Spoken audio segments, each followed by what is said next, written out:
Dark comedy, normal comedy, মানে এমনি comedy, যে কোনো ধরনের কমেডি আমার খুবই প্রিয়। মানে তুমি কি ধরনের থ্রিলার বা ডার্ক কমেডি দেখতে পছন্দ করো? আমি সব ধরনের কমেডি দেখতেই পছন্দ করি। মানে আমি কি বলবো, আমার ফেভারিট জনরা বলতে পারো কমেডি। কিন্তু কমেডি বানানো বা কমেডি মোস্ট ইম্পর্টেন্টলি লেখা আমার মনে হয় দ্য টাফেস্ট জব, এবং কমেডি চরিত্রে অভিনয় করা টাফেস্ট জব। কাঞ্চন মল্লিক কিন্তু আমার ফেভারিট অ্যাক্টর, এই জন্য আমি সবাইকে বলি, মানে আমার ফেভারিট অ্যাক্টর কাঞ্চন মল্লিক। আমি ভেবে পাই না যে উনি কিভাবে করেন যেটা করেন। তো সায়ন্তন ঘোষাল এখন কোন ধরনের সিরিজ দেখছে এই সময়টা?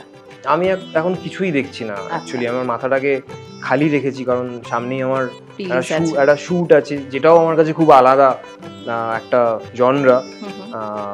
এটা অ্যানাউন্স হয়ে গেছে, সাধক বামা খ্যাপা, আচ্ছা, যে সিনেমাটা। তো সেই সিনেমাটা আমি ডিরেক্ট করছি, এটাও আমার কাছে নতুন একটা এক্সপিরিয়েন্স হবে, কারণ